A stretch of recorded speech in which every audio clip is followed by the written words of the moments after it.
Of course, the thing I'm really interested about hearing, Jonathan, is what the US Navy brass are saying regarding AUKUS. Obviously, that's our keen interest here. And you had a chance to talk to the Rear Admiral. Do you want me to tell you what I honestly think? Yeah, I think we're in big trouble.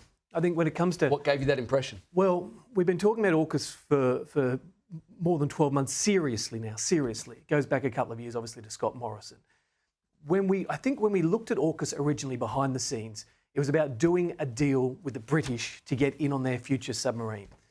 And from what Boris Johnson told me in an interview we did for our documentary, Into the Deep, he said Joe Biden saw the opportunity to also sell Australia's submarines. I don't think AUKUS was originally intended for us to get American Virginia classes, and I think that has somehow become part of the mix.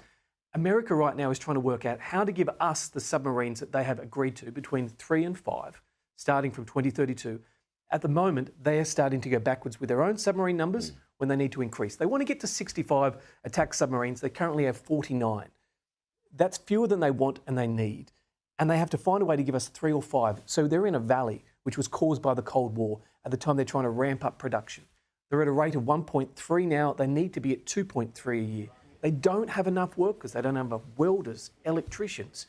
They're struggling. Did you get a chance to put this to the Rear Admiral and what sort of indication, if any, did he give you? So the Rear Admiral was formerly in charge of delivering in Australia. He's now been promoted. I asked him what the chance was we were going to get them. His answer, while polite, was less than inspiring. I have a very large sense of pride in all the work that we've done together with our Australian counterparts and the amount of resolve to do the things that we've been tasked to do. I want to point out that Lincoln Reichensteck, the Rear Admiral there, is an incredibly nice, polite, humble man.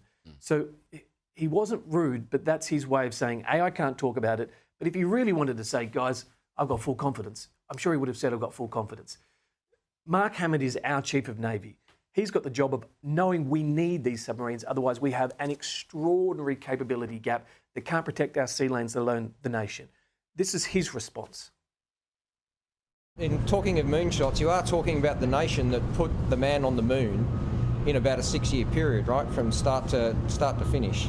So we're talking about doubling the production of a known capability with a known design.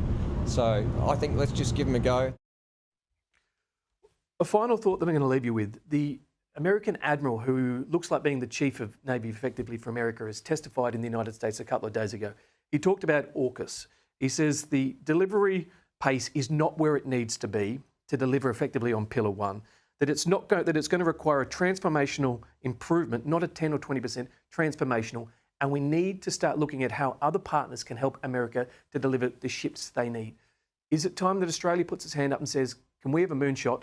Can you give us the blueprint and we can see what parts we can make to help with AUKUS? It's not something our government would want to do, even though it would talk up job creation.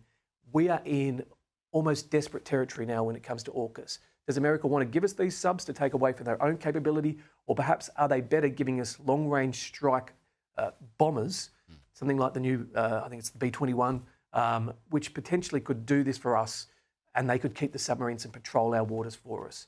Dark times when it comes to AUKUS. There'll be a lot of positive talk on our end, but what does America really want to do? We're about to find out. I think Donald Trump's going to play hardball. Yeah, I'm really fascinated to hear your insights because having the chance to speak with, as I said, top US Navy brass, and you'd think they'd give you something, knowing how critical this is for our nation's defence and knowing how much we're talking about it, you'd think at a presser here they'd give some indication or a little bit of encouragement, but they gave you nothing to the point where you've come away thinking, we're in deep trouble. Yeah, and look, we looked at the Japanese sub. We knew at the time that wasn't good enough. We looked at the French. We found out as technology improved, that was going to leave us in trouble. We've gone to the only option we really have here, and that doesn't arrive until 2032. We need to protect sea lanes. We're a trading nation. Well, Jonathan Lea, I'm glad you had a good time on the sub. I just wish you'd come here with a bit more good news rather than just that you had a good time today. Incredible piece of kit. Appreciate your time. Thanks, mate.